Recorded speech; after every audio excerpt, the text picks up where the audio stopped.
Is Jacob on?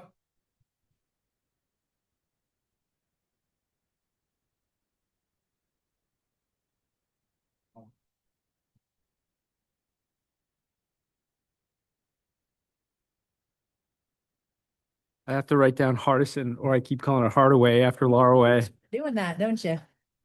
We don't even look alike. I know it's a Hardaway is like a basket. Wasn't there Anthony Hardaway, like a basketball player?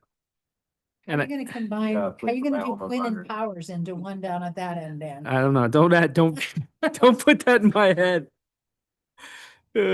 Powers, Quinn. Here's Jacob. Hi, Jacob.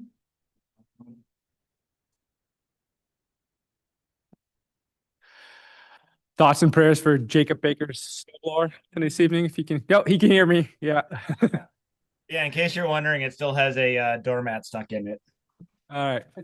I got a shovel. I got a $9 shovel I can bring over at the end of the meeting for you if you want. As I'll let long you as it borrow comes with one of your teenage boys. Yeah, exactly. Good share of those. I do.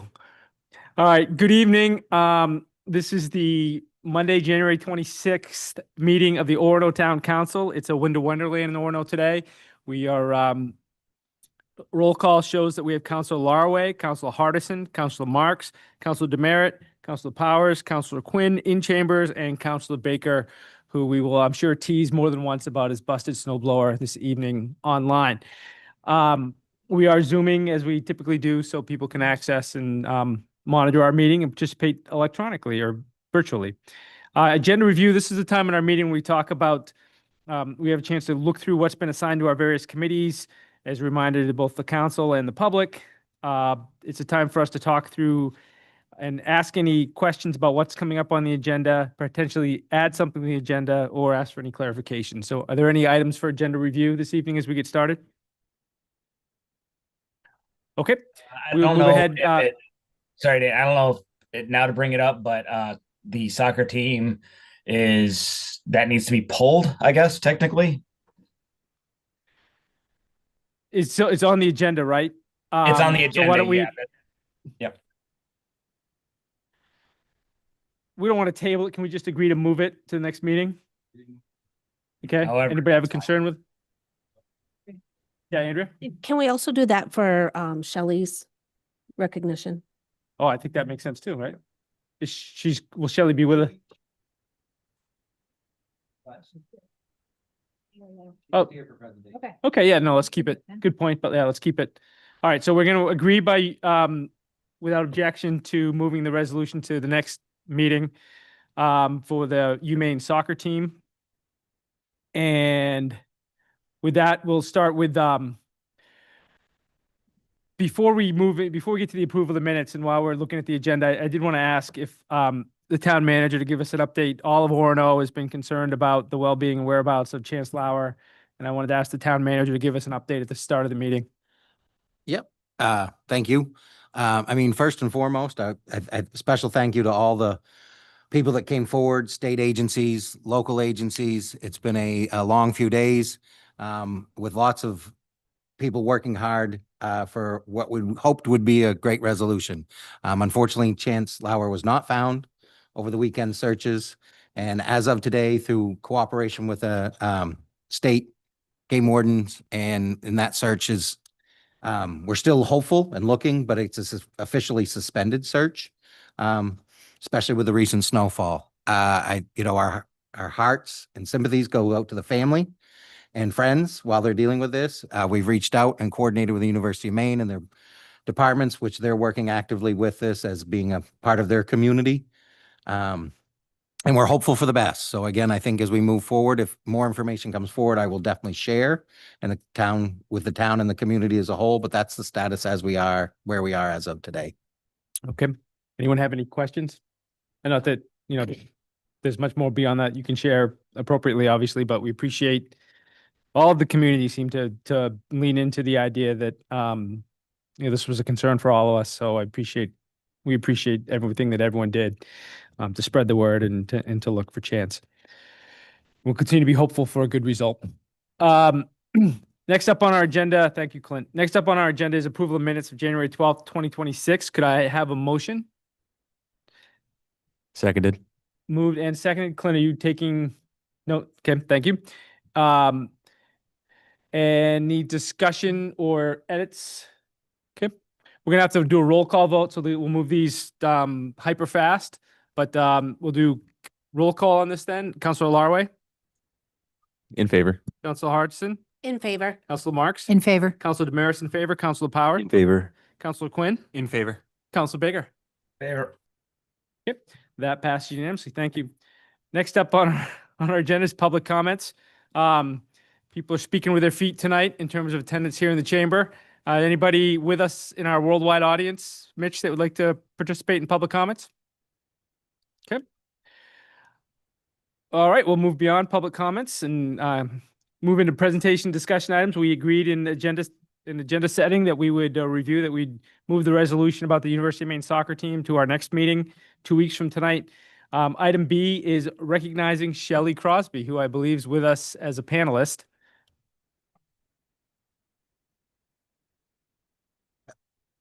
And if you want, Yeah, please. I'd yeah, like so to. Shelley, hi, good to see you. It's still snowing in Lincoln, Shelley?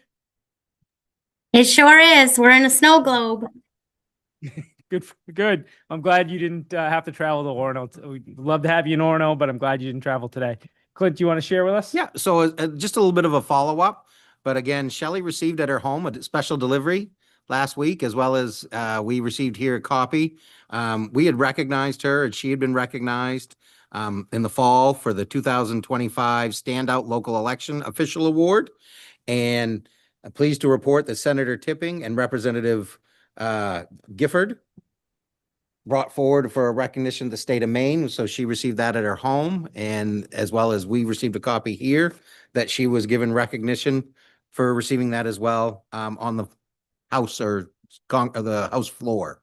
So they signed and gave her this. So very proud of her and glad to see that others shared and recognizing what we had recognized to continue that with her. And I kick it over to Shelley if she has anything she'd like to say or add. Mike, if you want to see it. Yeah. So this happened on a Friday, and it just so happened my family was at my house and my grandkids. So it was quite a surprise. And it really is a combination of efforts. The only reason that I'm able to pull off the elections, as I've stated in the past, is because of the community of Orono, the support, the council, and administration. And the recognition is not just about me, it's about everybody who rolls up their sleeves, pitches in, and makes Orono elections professional and welcoming. And it really is a party atmosphere within the boundaries of maintaining election integrity. So certainly humbling, certainly a surprise, but it really is an award that is about the community of Orono coming together and practicing democracy. So I'm honored to be part of that. Well, to Shelley, it's nice to see the legislature following our lead, and I will say that it's your leadership is a big part of why we were so successful. And anyone who ever the energy and enthusiasm, it's infectious. Everything from the funny sweaters to the funny ear things. It's just it's a celebration as much as it is a civic activity in Orono when we hold our elections, and I think it's pretty special. So thank you for all you do. Now we're gonna get back to you in a minute too, right? So, and now we're gonna move to discussion item C, cemetery lots. And I think, Shelley, this is yours, right? It sure is. The fire Alrighty. department is shoveling the walkway behind us. They're doing a very good job. So, Well, good. We'll be ready for the morning. yeah. Yes. So yes, cemetery lots. We have had this as an ongoing project. I would say that this project's been like an 8-year cycle, which 8 years sounds like a really long time, but when you look at the amount of information and research and collection assembly that needed to go into the project that was detailed in the memo, it explains why it's like 8 years in the making. You also need to understand that in that time of transition, we saw different cemetery people come and go. We saw different office staff come and go, and of course, administration. So I have been the constant, as has Mike Smart, who is our cemetery sexton now. And cemetery sexton Mike and I have had many meetings about what are we going to do and at what point are we going to be ready to release this to the public and give an opinion of what should happen with our cemetery records. So the cemetery records date back all the way to like the 1800s, and basically they were stored in the cemetery vault. Over at the tomb, there was an area that was designated for records. And then, of course, we had records here at the town office in the vault that were also there. And then, believe it or not, there were some maps and records that were scattered about because as people shifted offices, changed locations, different employees changed hands and took responsibility of the cemeteries, those records got shuffled. So when I first got here, and that became one of my tasks, the first thing that I started working with Mike doing was trying to get all the records collected and get them all centralized in one location, figure out what our inventory was. And I would say that in 2018, we really truly got everything assembled. And when we did get everything assembled and we laid everything out on the big tables and we took stock of what we had, we realized that we had some discrepancies and some juggle piecing that needed to happen. Now, we had Sewell Company come in, and Sewell Company had GIS'd our cemeteries and done a really good job at working with the materials that they had. And a lot of what was at the cemetery vault area was a duplication of those efforts. But in order to be entirely sure, we had to match things up. So at the end of our project, we came up with a possible 8,217 different lot combinations of burials. And when we talk about lots and we talk about burials, we're talking about two different things, because the lot is sold as a lot. It's either a 3-person lot or it's a 6-person lot. And then to really delve into the weeds and not spend a lot of time, the way that we talk about is a 3 or a 6-person. But that would be if it was a full-size burial, meaning a full casket. If it is a cremains, meaning that the person's not doing a full-size burial, then that 3-person lot could become a 12-person lot, and that 6-person lot could become up to a 24-person lot. But for the sake of recording the record and keeping the record, right, we only base it on a 3 or a 6-person. And then, of course, my electronic spreadsheet and my GIS mapping has to allow and be able to detail in and out what is the burial taking place, because the lot is going to, be as small or as large as it needs to be to accommodate those in it. Now, here in Orono, we do not do burial sales, meaning real estate, where it's like a real estate transfer, where you buy a small piece of land and you would own it forevermore until you decided to sell it, and you would record it at the Registry of Deeds. Here in Orono, we actually do conveyances. And conveyances are basically kind of like you're leasing the property, and it's yours indefinitely, you and your heirs, and it automatically transfers down your family tree. And as long as you still have place, when we probe the ground, you can still place your family in that lot because you have bought the rights of the conveyance of the lot. At the time that you buy it, you pay for perpetual care. And then, of course, perpetual care takes care of the cemetery, and it is meant to go into the future. So way back in the 1800s and early 1900s, there was a big thing that happened in Maine, and that was, let's buy a cemetery plot or a burial plot, and rather than paying for the whole thing up front, we're going to allow families to do payment plans. And from what I researched, a lot of the state went with a burial lot ownership plan of you would pay anywhere from 50 cents to $2 per year, indefinite, until you paid the entire balance of the lot. Sounds great, right? In logic. So as long as people kept up with that annual payment and they got to the end where they paid off the agreed amount. The problem was that didn't happen. Okay. So I had said there was a possibility of 8,217 different lot combinations. And of those lot combinations, we had burial purchase plans, lot plans set up as a payment plan. And those records were never mingled with the clerk and the sexton records. They were kept completely separate and were not permanent records until the balance was paid in full. Okay. So have I lost anybody? Because I'm really taking you down the path here, and it's kind of like a lot of things are happening. So in a sense, we had 3 different lists going. Okay. 3 different lists, and people were on whichever list. And then we tried to puzzle it together and create one universal electronic database. And we had GIS mapping that had to stay in sync with this.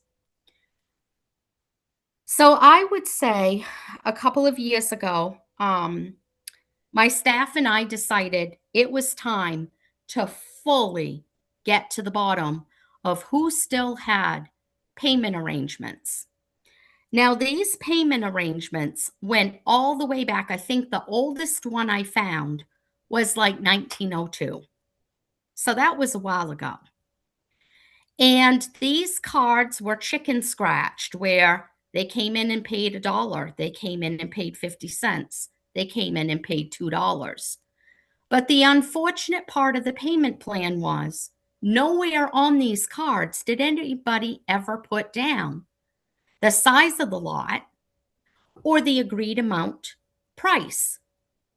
So if Miss Sally is coming in and she's got to bury Henry, she might make a 50-cent payment because she wants to get Henry buried, but she still owes a balance. And because she was in good standing, we would have buried poor old Henry, and she would have continued with her payment plan. But then what happens when Sally passes? And then 30 years goes by, and now her next of kin have come in because Lucy's now sick, and Lucy wants to be put next to her beloved sister Sally, but they still owe a balance. Do you see how dicey this gets? So the direction that I got when I was hired was try to collect whatever you can. So in other words, the buck stops here. If you can determine for the specific year of the plan that they would have made the first payment, and you can determine from your records what they might have owed for that lot, then you collect that. You collect that before you can bury. And it just gets messy. And to be quite honest with you, when a person comes into the office and they're grieving and life for them has completely changed, the last thing that you want to do is tell them that their grandparent or their parents still owes a balance on their cemetery lot and they have to pay it. I mean, I'm not saying that we're in the practice of letting people get away with not paying their fair share, but I can't prove on paper that I'm giving them a fair price based on just research, right? Because the records just didn't fill in the gaps. So what you have in front of you is a memo that is collectively what we concluded. And there were multiple people that worked in this project. Megan Hess from Public Works had a part in it. Mike Smart, cemetery sexton, also had a large part. My staff in my office has spent countless hours. We have literally researched every single card against the cemetery database, which is electronic, and the Sewell Company GIS mapping. As we did that work, we also developed new systems in place that we're going to roll out hopefully soon, that I can share with you on another time. That's not this discussion, but that's a little bit of a teaser for you. But what I'm coming to you this evening to ask on behalf of the group that have all rolled up their sleeves and got to the bottom of this is, would you tonight consider under Order 2622 allowing our office or the town manager to direct that we would forgive any outstanding payment arrangements or plans that are still on the books? Now, I did outline within the memo the explanation of what that looks like in real dollars. But to be quite honest with you, that is my best guess. I had to research the old clerk records and the old cemetery trustee fund documents and try to put my best estimation based on the year of what that payment plan may or may not have been. And I'm going to tell you, I'm not 100% certain that I got the number right. I got as close as I believe that, I can get. But I can't promise you that that was what was agreed upon and shook on during that original lot owner and the town at the time. Furthermore, I can also tell you that there were gaps in the record keeping of some of the payments, meaning that there may have been an entry on the card, but not on the log or the perpetual book, but yet there may have been an entry on the book, but not on the card, right? So that was a whole nother piece which we tried to put together. So in actuality, when we get done with the 8,217 lot combinations, we end up with 64 lots that do have live, no, they're not live now, but they have burials. They actually have burials in them, okay? And no price was detailed on the card, and there may or may not have been a payment made. But they are occupied, meaning that Mike Smart did go and he checked those 64 lots. And there are what we have documented as human remains there. He's checked the ground, they're there. There are 35 lots that were sold and a payment arrangement was set up that never got used. There's nothing in the ground. No one was ever buried there. They're on the books as belonging to someone. They date all the way back to the early 1900s, but there's no one there in any of the records that we have. So in real money, I have broken out on the memo that is attached to the agenda what the real money would look like if we put our educated guess of what you would be forgiving. But our suggestion is that the 64 lots that have the burials in them would stay as they were originally marked for, meaning that that family would obtain free and clear the use, the conveyance of that lot, because we're not going to want to take a lot back that has a family in it. And then the 35 lots that we know 100% are not occupied or do not have remains in, those would no longer belong to those families. They would actually become or be absorbed back into the town. Now, I know that that could make some uncomfortable because what if that family comes forward now and says, well, what about our lot that dear Sally said we had? Well, at this point, what I can tell you is of those 35 lots, the date range of those lots and when the original payment plan was put in place was so long ago now that, I mean, I don't believe that we're going to have somebody come forward. We're going to integrate them into the electronic database if your vote tonight is approved.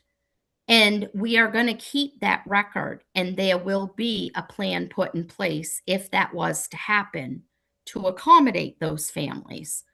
But I think the likeliness after all of this time is almost non-existent that that's going to happen.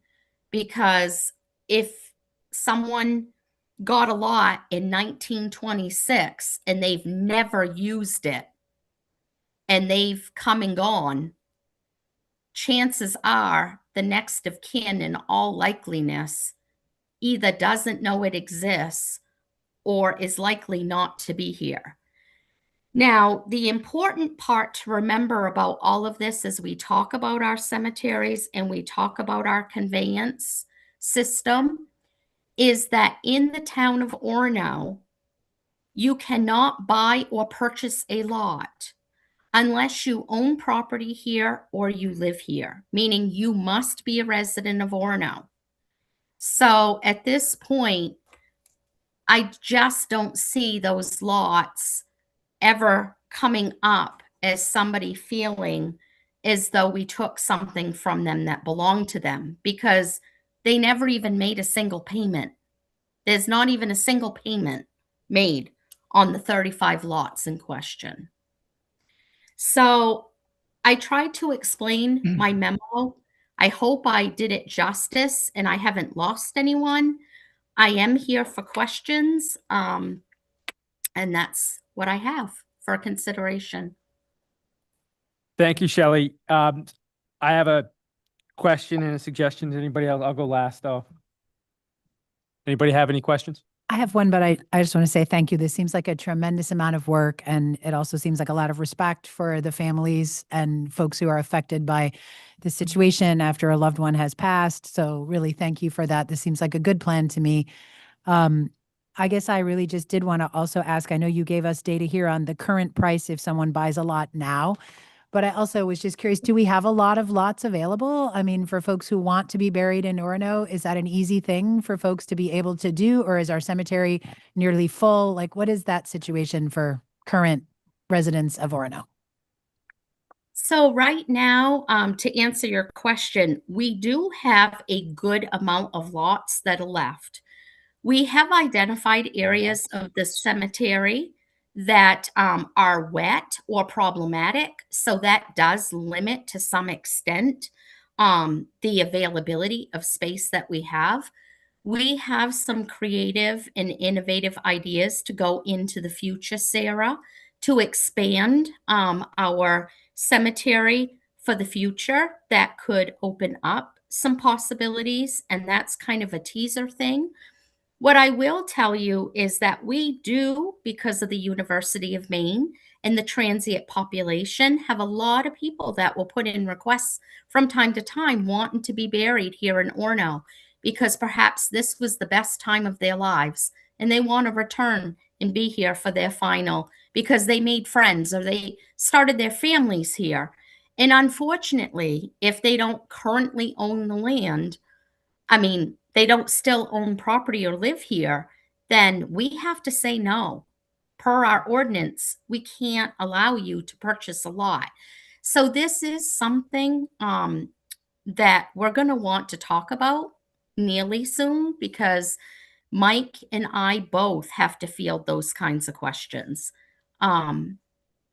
So yeah, I hope I answered your question. I kind of gave you more than you asked for, but. Thank you. Jacob? Yeah, Shelley and all this. I've learned more about the cemetery now than I, ever thought that I would know. Very thorough. A couple quick questions. What type of, if any, notification are going to go out to these folks that their spaces are being reassigned, or I mean, do we even have contact with them anymore? So, Jacob, to be honest, the names of the 35 lots that are in question, we would have to try. We've already tried to reach out and we have been unsuccessful. So at this point, those lots are kind of like they're non existent, or we're not sure who to get into contact with. I had spoken with Clint briefly about this before it went to council. And what we had discussed doing was taking out possibly some public notices and getting the word out to let and have a period of time that we were going to let people come forward if they believed that they may have an interest in the 35 lots. And that certainly could be done. And that would be the right thing to do and document that we gave public notice to the community that there were 35 lots. But if we do that, I think we have to be specific, right? It's going to be a conversation to know, why do you think? Let's see if we can find a matching or corresponding card. And that's how we would handle that. The 64 lots that have the people in them, it's going to be like there was never even a payment plan or money even exchanged. It's going to be like, dear Sally and Henry bought that in 1926. And as far as the next of kin know, it was paid in full. Those cards are going to be automatically integrated, and it won't even be. Right now, I think the disconnect is they're not on the spreadsheet, they're not integrated. And so if these families come forward and want to bury, it gets very messy to try to remember that we have to go to a specialized area of the vault to go through those records. Perfect. And follow up. So yeah, I'll let you and Clint. I'll defer to you on what notice we may be required or need to. But follow up to that. So it sounds like you're putting a system in place that will, wrong choice of words, but outlive you. So that when you leave, retire, etc., or when the sexton retires, leaves, whatever, we won't end up in this situation again. Yes, that is the intent. The other intent is that when we're done with the GIS and the electronic system and polishing it up for rollout, you can be anywhere in the world and visit that grave. So no matter where you are, any country, if you have remote access and you know how to use GIS, you would actually be able to pinpoint the grave and visit your loved one. Thank you. That is the dream. Any other questions? You answered my notification. I was going to raise the question about some sort of public notification. And then we have in our public ordinance prep chart for the ordinance review committee has this cemeteries coming up in the future, right? We were going to do something in the fall, and then we have this order tonight, and then we're holding it because of the work we're doing on traffic and safety. So do you anticipate some of these things also being updated in the ordinance that you're talking about in terms of like language related to how you would forfeit a conveyance, if you never make a payment on it or things like that? Yeah. Yes. Yep. The timing of the roads and streets ordinance, Dan, was perfect because it allowed us to actually align the cemetery ordinance in a better position for consideration. Excellent. Well, I see Rob nodding his head too. And yeah, Andrea will get into this when we get into it, when you bring it to us. But I think you tell a great story about these incredibly complicated. I love how the folksy way you tell and in the very concerning way you tell with great care stories about these complicated issues and how they can impact families. So I know that under your leadership, you'll handle these in in just the right way if anyone does come forward. And I'm glad to hear you're thinking about some kind of public notification, just so it's out there. And in the very unlikely case that someone comes forward, you've still taken the step. So anybody have any other questions? Anybody who wants to vote against this later on, I'd be happy to refer it to your committee as something to follow up on as part of a future council agenda item if you don't think Shelley's done and the team has done quite enough work yet. But it seems like we're in a good position to make the right decision a little bit later on in tonight's meeting. Okay, thank you. Thank you, Shelley, so much. All right, back to now we're going to talk about next item is a discussion of the downtown visioning process.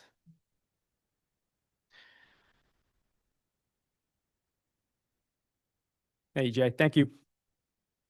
Good evening, everybody. EJ Roach, Planning and Economic Development Manager.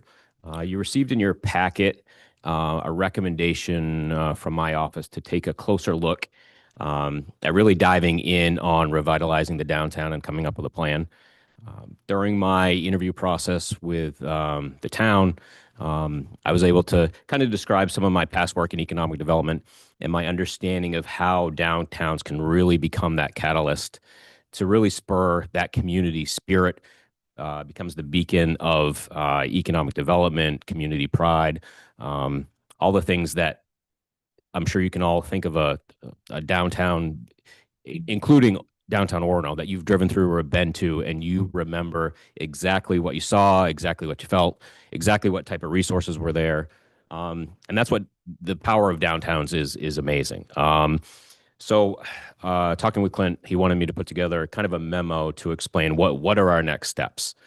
And I outlined, since I started working for the town of Orono, I've kind of been watching, listening, reading. I started looking at the comprehensive plan before, to be honest, before I even started working here, to understand the role the downtown currently plays and the importance of the downtown. So when the community comprehensive plan was adopted this month, when you look through the plan, the number of times the downtown is directly mentioned, but also indirectly mentioned, I think it's an important part to look at. All the things people describe through the community process of the comprehensive plan, they're talking about the downtown. They don't call it out every time, but they say, these are the things we want. These are the things we want to see. All of those things can be, in my opinion, achieved through a vibrant and sustained downtown. So as the comprehensive plan is initiated, there's obviously the implementation matrix that does talk about the downtown. What I'm recommending is I think important to take it to the next step and almost do almost a smaller, more finite, comprehensive review of the downtown assets, what the downtown currently has, hear from businesses, residents, do an inventory of assets. Similar to my work previously in the city of Old Town, we had worked with downtown redevelopment services that I mentioned in the memo. They're one of many that can provide this type of service and this really deep dive into your downtown. They have experience. They've worked across the country. But what it does, it gives an opportunity to take the needs of the community and really to come up with a plan, a really plan of action to make the downtown what the community wants. And it becomes specific, it becomes targeted. There's measures, ways to measure the impact, ways to determine what priorities cost what is more important than others, how to collaborate with others in the community. So that's my recommendation, is to move to kind of that next step to work with downtown redevelopment services to really come in and spend some time taking what was described in the comprehensive plan and really drill down even deeper. We did that in 2022 with the city of Old Town. Their staff, there's a lot of pre-work that goes involved. They do some surveying. They work with the community to develop the survey and then gather input. They'll look at the comprehensive plan, they'll ask their own questions, and then they spend 3 days with boots on the ground, talking to business owners, looking at properties, talking with staff, talking with community members, and then they leave, and then there's usually a group of people that are involved, a committee, small committee that helps facilitate the pre-work while they're here and after. But it really gives us an opportunity to kind of take all the assets, put it into a plan that we can work through over the next 3 to 5 years to really make it stick. Get the involvement. This was prior to Old Town becoming a Main Street affiliate. I think that is when you look at downtown redevelopment services, you look at some of the information that you guys posted from Jeff, I forget his last name, Jeff Sigler. He's with the Revitalize or Die. Very similar to kind of Main Street America, the 4 points approach. The main downtown center really focuses on the 4 points approach. And I don't want to spend a lot of time on what those 4 points are, but they're economic vitality, design, promotion, and organization. So those 4 tenets are what downtowns across the country use to really organize and initiate their efforts around their downtown revitalization. And it's been a 40-year model that is proven, that you put the structure together, you get the right group of people around the organization to make it work. You have business owners, you have residents, you have town staff, city staff, people focusing on the organization. You have the design. The downtown groups have the ability to say, here's what we would like to see, and here's kind of what we'd like to see it look like. There's form-based codes and other opportunities to really elevate sort of the look, the aesthetics, and put it into some type of operational procedure. Economic vitality, facade grants, making sure businesses are getting the foot traffic they need, having businesses collaborate with each other on cross promotion, and working with the community to really highlight and bring not just visitors. I know sometimes that tends to be the draw, but obviously the people who live in Orono, reaching out to them and understanding what they want, what their patterns are, and what they want to see. And then promotion, working together to promote, hosting events, all those things that bring the people who live here together, and then brings visitors in to spend money as well. So the kind of 4 points approach. I would imagine downtown revitalization or downtown redevelopment services may recommend some type of organized structure beyond their visit as one of their criteria, their components. But that's a bridge we can cross when we get there. But I just wanted to sort of bring this recommendation forward. I've sort of penciled in the dollar amount for this type of project that really gives us a roadmap for developing the downtown. So I'll take any questions that you may have. Sure. Any questions, John? Yeah, thanks for bringing this forward. I think this is something that is like an exciting step to take. And I appreciate the framing of like the downtown as like a community resource and treating it as such. I am curious what's going to kind of differentiate the consultant and the exploration they're going to do versus some of those things that you just kind of said to us, which seem like really great ideas and great places to start with, particularly the facade improvements and filling spaces and connectivity to other neighborhoods and places. Knowing that those are kind of core tenants, like what's the extra, I guess? Yeah.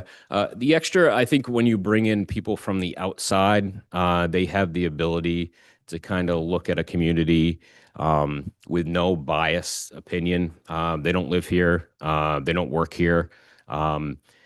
They work with downtowns across the country. So they have that kind of unbiased approach to really examine and understand what the potential for each parcel brings, whether it's a vacant storefront or a town-owned parcel in the heart of our downtown that they could provide some recommendations. It really gives that external review and pulls together and facilitates the discussion from the people who live here and the people who work here, the business owners themselves, so they can facilitate that process and then put it together with some sort of industry standards on cost to redevelop some projects and some properties, what type of ideas and sort of specific benchmarks and projects that could be implemented. So could we internally do it? I think we could take a shot at it. But I think having that external set of eyes on a project creates that level of kind of external review, brings in some outside perspective, and it becomes a resource, even beyond their site visit in Old Town. They were always a resource. We were able to call them up and say, "Hey, here we're kind of stuck on this project, or do you have any other communities that you've worked with that are in similar places that we can reach out to and connect, get some ideas?" It's another network that we can work with, and kind of along the same lines as the main downtown center. You end up with networks of people that you can call and ask questions. You buy it? Yep. Jacob's, we're gonna go Jacob for, I'm teasing, I don't want to, I'm kidding, but I mostly meant it. Yeah, is that good? Councilor Baker. Thanks. Yeah, so great idea, EJ.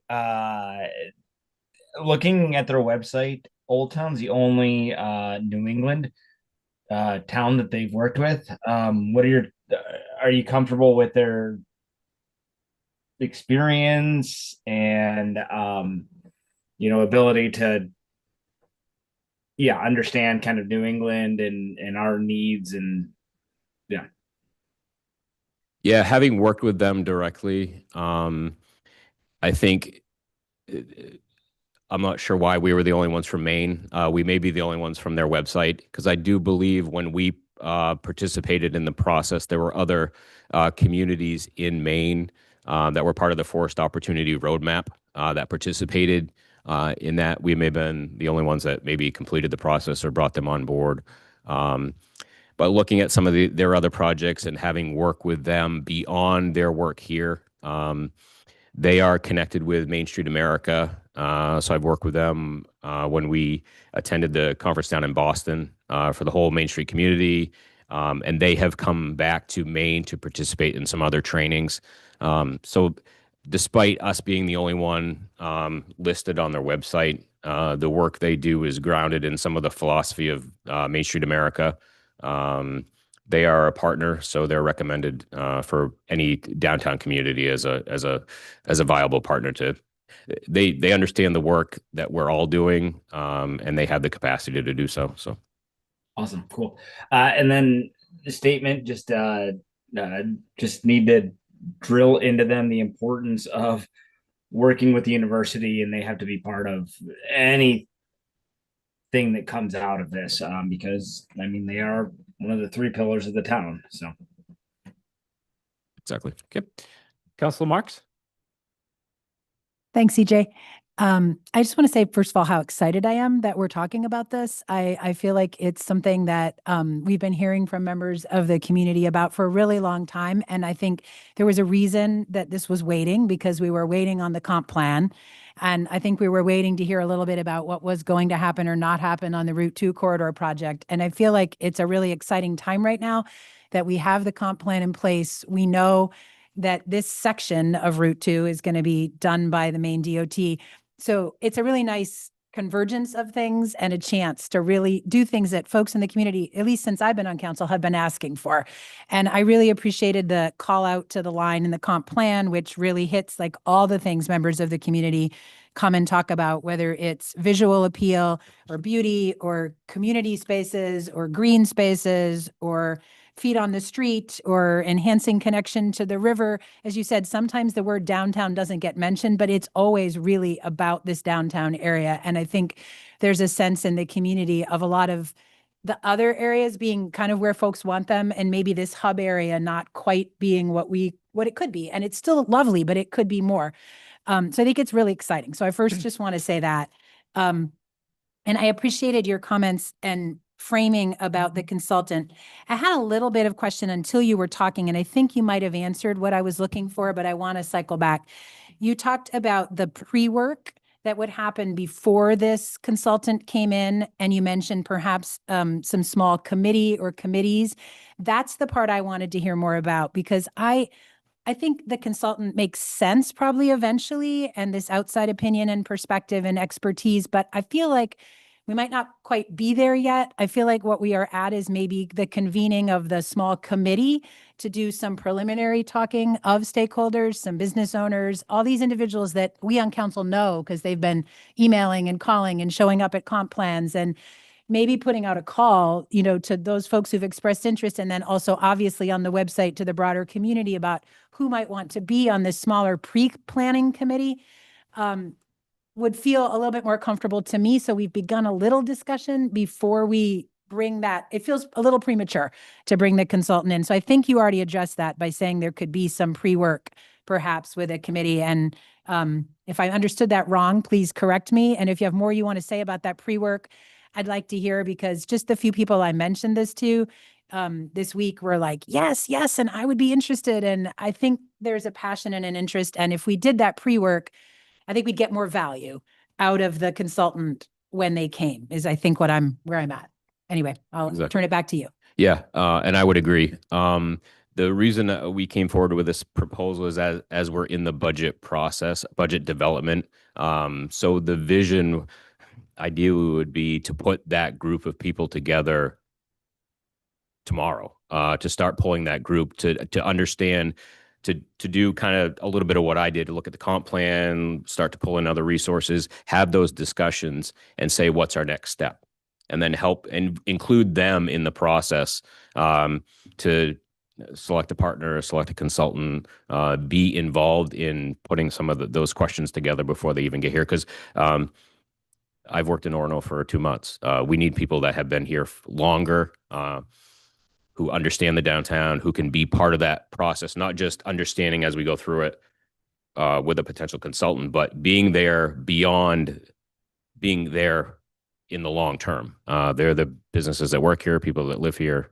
So we need that buy-in from the beginning, because for any of these efforts to be sustainable, you got to have the buy-in, and people are more likely to be part of the process if you include them on the front end. So that's helpful. Thanks. And I Yep. wanted to second what Jacob said, that I think, especially the arts part and community arts, there's so many individuals in town, but we also have the university right there who could do so much to partner with us on whatever kind of our art vision was part of what came out in the end.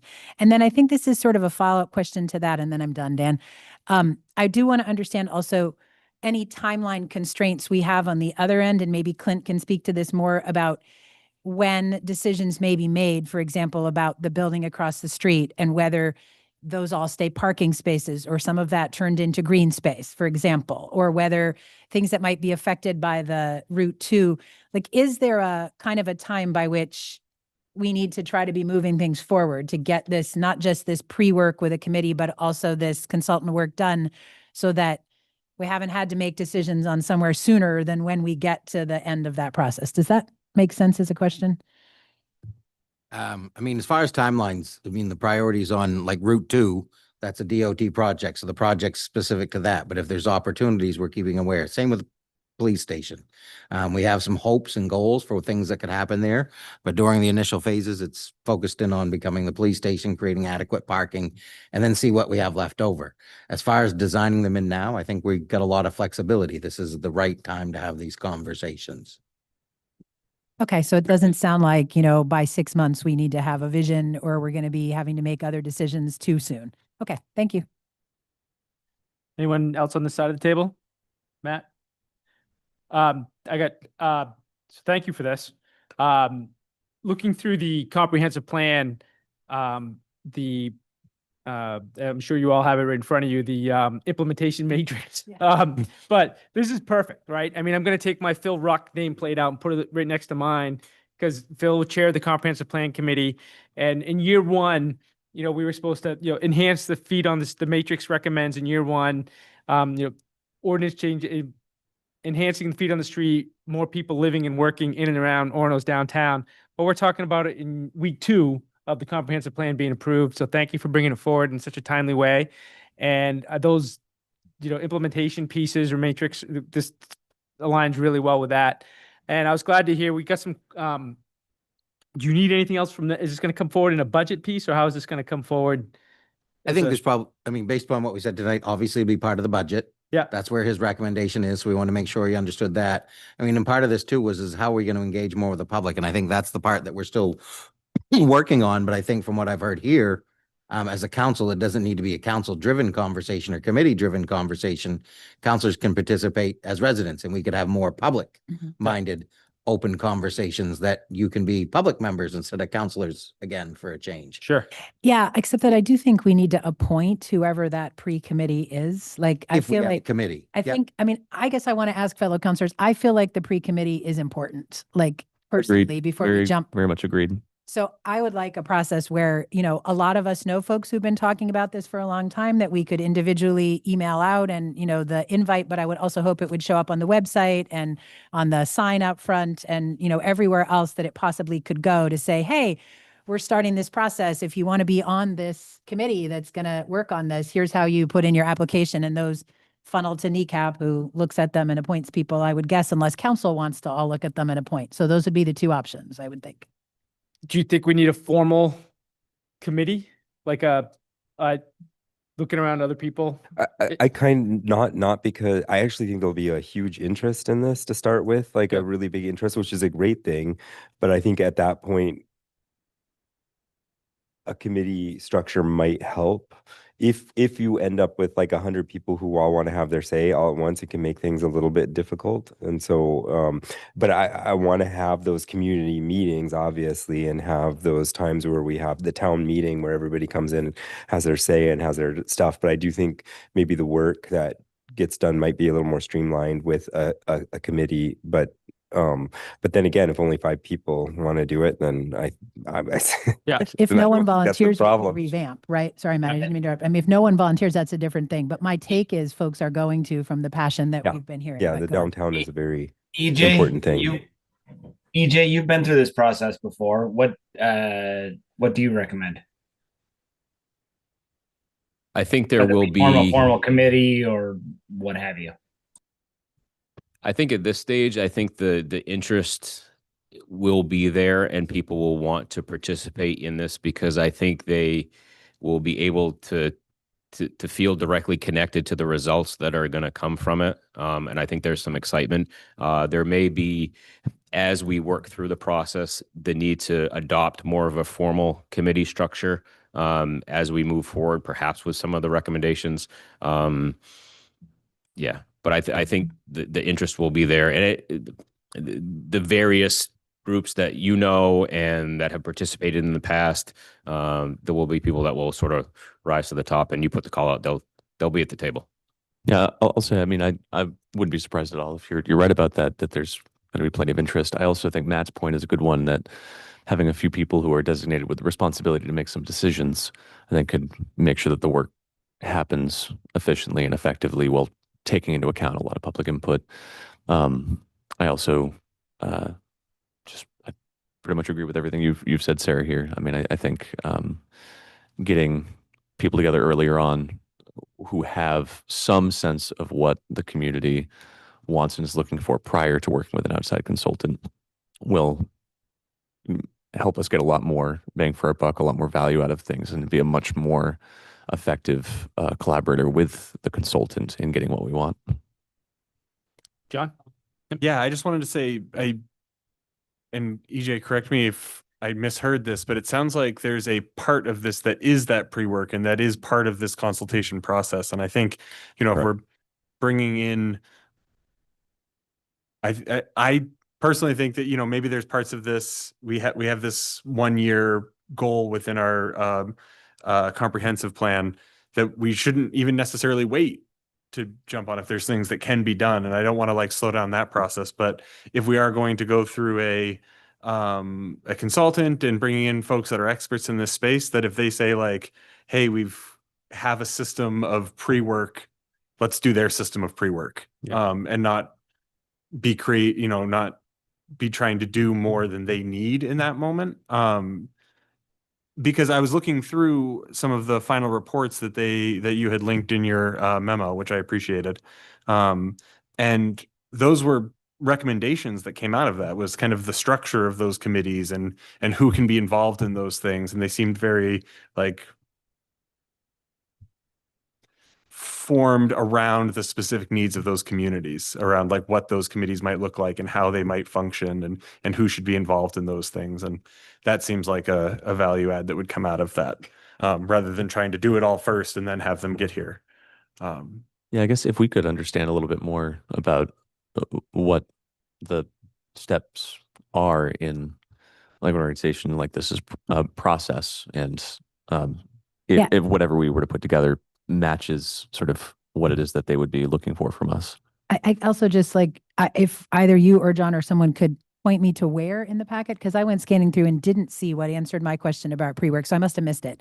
Because that's my question is, if there's a whole bunch of stuff they do on pre-work, then great, but otherwise, I want to be sure that pre-work is adequate. So anyway, if someone can point me there. All right, will someone get that to Sarah as we talk? I would say $9,500 doesn't go very far when you're talking about organizing and pre-work and committees. And I think about what we spent on the highly successful citizen engaged search for a new town manager and all the work that went into that, both what we spent with a consultant who did a great job and what, council members of council did, and then the work that we asked of the search committee members. So that was, I don't remember off the top of my head, every dollar was well spent, highly valuable, but we've been approached with 95, like an approach, and I just would caution, but be mindful of the mission, it's the price in front of us, or the budget amount in front of us, and what we might be asking for might be two different things. That being said, I've got a whole list of email, I search village or downtown in my inbox, and I've got 10 or 12, different things that are going to, wind their way in front of this group, with a person's name attached who, expressed a really good idea. And what I love about it is it's going to give us a chance, I think, a chance to kind of see what these different ideas look like as we start to work with, work on this, on all that this is. And I do think that it's going to fall both, to us as a council, but, to the manager and the staff through, the part about the university is very important. And, we're the proud home of the University of Maine. We're also on the ancestral lands of the Penobscot Nation. And I think, we're doing work in that respect. And there's some things that, in that piece of our heritage that I think, needs to be remembered too. So there's just a lot of pieces to this, and I'm excited about it. And it's placemaking that I think we need to be doing. So. Say one more thing, Dan. Yeah, sure, Counselor. Yeah, We're way over. I know, but this is so important and so exciting. Thank you, EJ. We're stuck, I just wanted to cycle back again. I think the thing is when I look at the successful efforts that have happened from council since I've been on, which the manager search is one of the most successful, but we've also had the good neighbor work, and we've had the Orono stops work, and pretty much everything that has produced really great results didn't just bring a consultant in. Like, it had a committee first of community members that were actually appointed. So I really do feel pretty strongly that it makes sense to put a call out to ask who would like to be on a committee. And it's a short application. I mean, you answer a few questions online, and then everybody's always invited to public meetings and to every committee meeting if they want to come to everyone. But I think things move forward better when some people beyond just staff have ownership in moving that forward. So I would like to see us actually appoint a committee, and that's just maybe me, but I'm going to say it out loud. Could staff, I won't cut off anybody, but could staff feel like they can come back and kind of ruminate on this and come back to us with some thoughts? Does that make sense? Okay. Rob, did you have anything else? No, I think I was just going to say that, or I want to reiterate, if I haven't already iterated it, that I think John made a really good point about, I think, understanding what the process is of whatever organization we were going to consult with, so that whatever organization we end up, or however we want to organize a committee like this, informed by whatever staff comes back to us with, can easily dovetail with whatever next steps we envision the consultant doing. Okay, great. Anything else? Thank you so much. Thank you. Yep. All right. We are running a little on we love talking about stuff like this, and I love that. I love that about us. I really do. Pat ourselves on the back of the Orono Town Council for, but we're going to move next into public hearings, and these ought to go fairly quick, I think, given the attendance, but we'll open up public hearing A. Public hearing for the Second Amendment to the Downtown and Transit-Oriented Municipal Tax Increment Financing District and Development Program. The district seeks to amend the project costs in the development program. I'll catch you up, Dan. Thanks. Mitch Stone, Assistant Town Manager. This is actually pretty straightforward. Relatively recently, they have allowed public safety buildings to be a project program cost in TIFs. And obviously we have purchased a building in the downtown and want to be able to use the funds for that. So basically this is amending the program, and the program for the downtown oriented TIF is basically what you can use the funds for. When you create a TIF, you put in there what the development program looks like and all the different things you can use the funds for. And they have to be allowable, but you put it out and you put some kind of number of what you think you're going to spend. So basically this is an amendment, and it goes to the state. The state then approves that amendment, and then you can use the funds for that stated purpose. And this is part of that process, needs to go before you with a public hearing. And then once that's, if you go through, you'll be voting on it later. If you vote to approve that, we go back to our attorneys who would send it to the state, and off we go. So don't know if anybody has any questions. That was the Reader's Digest version. Yep. If that still Any exists. clarifying questions for Mitch? Yep. Thank you, Mitch. Any members of the public? Well, no members of the public here, not to ruin it for those at home and think we have a big audience, but with us tonight. But anybody online? Man, Mitch is doing back, and that's fast work. He went from testifying to monitoring the online quickly. All right, and with that, I suppose we'll close the public hearing. Next up is a public hearing to consider amendments to the Town of Orono's Personnel Policy Handbook. Will there be a staff member? I'll open that public hearing. Yep, I was going to open, and some information was shared. So I did some quick looking while we were getting going this morning or this afternoon, this evening, whichever it is, I guess, depending on how you want to look at the day.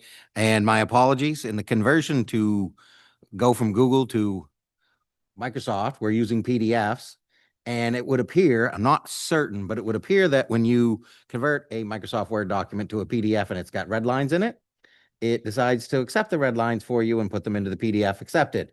So the version that you have is not redlined, nor is the public copy redlined. The memo is extremely accurate in a summary version, but you don't have, well, you would have had to have read a side-by-side to do the comparison. So again, procedurally, I think if you want to maintain some transparency and give it, I think you should postpone and hold this public hearing open until the 9th so that we can repost so you don't have to repost a public hearing. We'll just hold it open.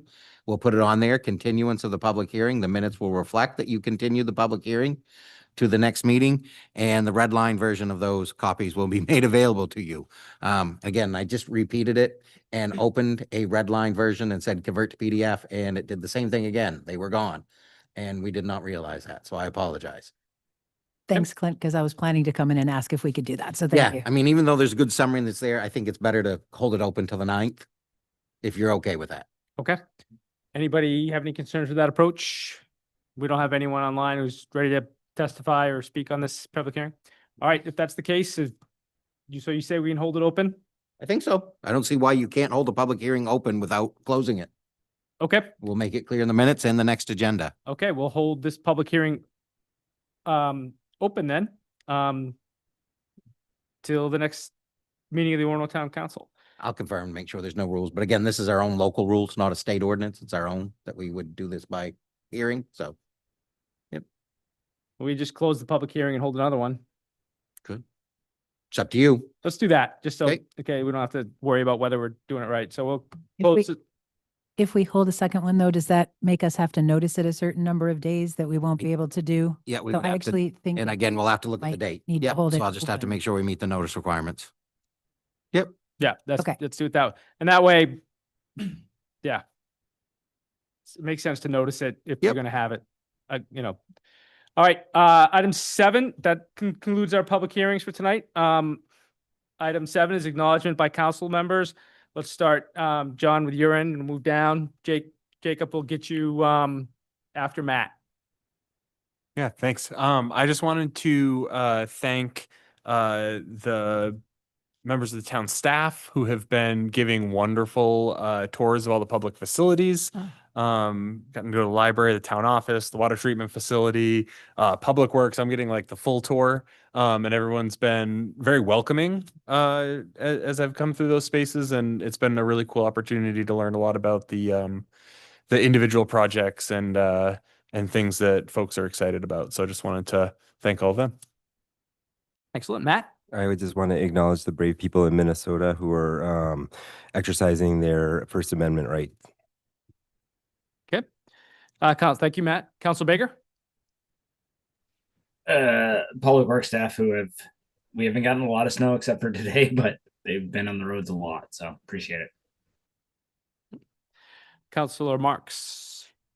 Yes, on the Public Works, I wanted to especially shout out the bridge sidewalks, which were cleared like so early today, even in this big storm, and really made it safe for everybody to get into town who needed to by foot. And most people were choosing not to drive. So really appreciate it. And also all the neighbors and folks that I've seen out helping each other with snow around town, which is truly heartwarming. And I sometimes think we talk about being in a university town a lot, and our age demographic is very different than other towns in Maine. And this is one of the times when I notice it the most, like how many young people I see out in my neighborhood helping folks that are my age or older clear snow. It's really kind. Thanks. Councilor Hardison? I just want to thank all of the volunteers who showed up this weekend to help with the search for Chance, and thank Chief Merrill for his coordination efforts, and a plug in for this coming Sunday's potluck dinner for Valentine's. Okay. Excellent. 4:30? Yes. And it's at the Keith Anderson Building? Thank you. Keith Anderson Community House? Yep. Rob? I'd like to acknowledge the fears and concerns of a lot of people in the community with ice now in Maine, and us seeing just how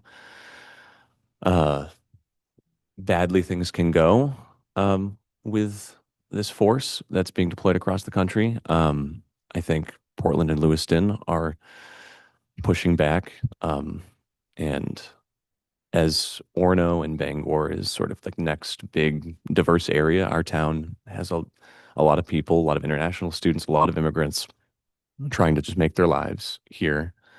I hope that we all are able and ready to support each other in whatever comes next. Thank you, Rob. I'd like to acknowledge and commend the many students, stakeholders, staff who brought the Crossland Hall issue to us. There's a meeting of the Board of Trustees today. I'll talk a little bit about that later in the chair report.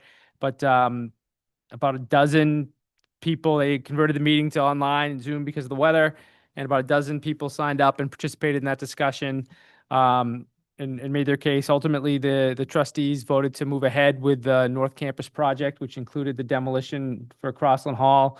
But I felt like I was watching the discussion late this afternoon, and I felt like the University of Maine system really heard the trustees heard the concerns of those who were concerned about the future of the Franco-American Center, and they included in their resolution language about getting biennial updates from the university about the work that they'll be doing on the relocation and support for the Franco-American Center moving forward.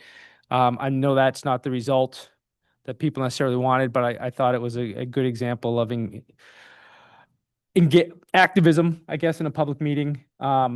And I was pleased to see the energy behind it. And I think the trustees try to do what they could to hear the concerns of folks. And again, I know it's probably not enough, but I wanted to acknowledge that they're good work.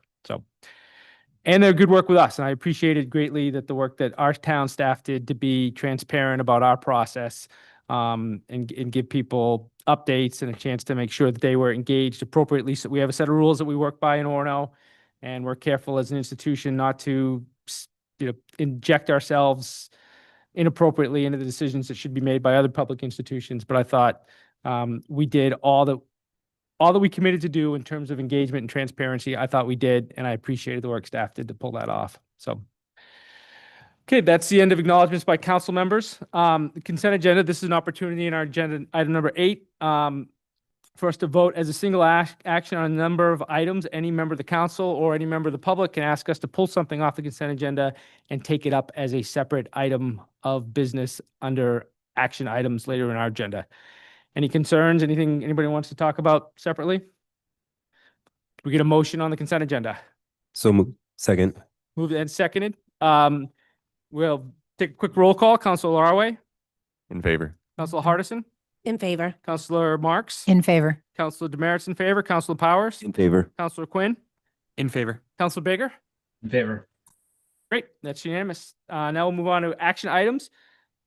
We have our first order up is Order 2622, an order authorizing the town manager to waive outstanding payment arrangements made for burial plots. Can I have a motion?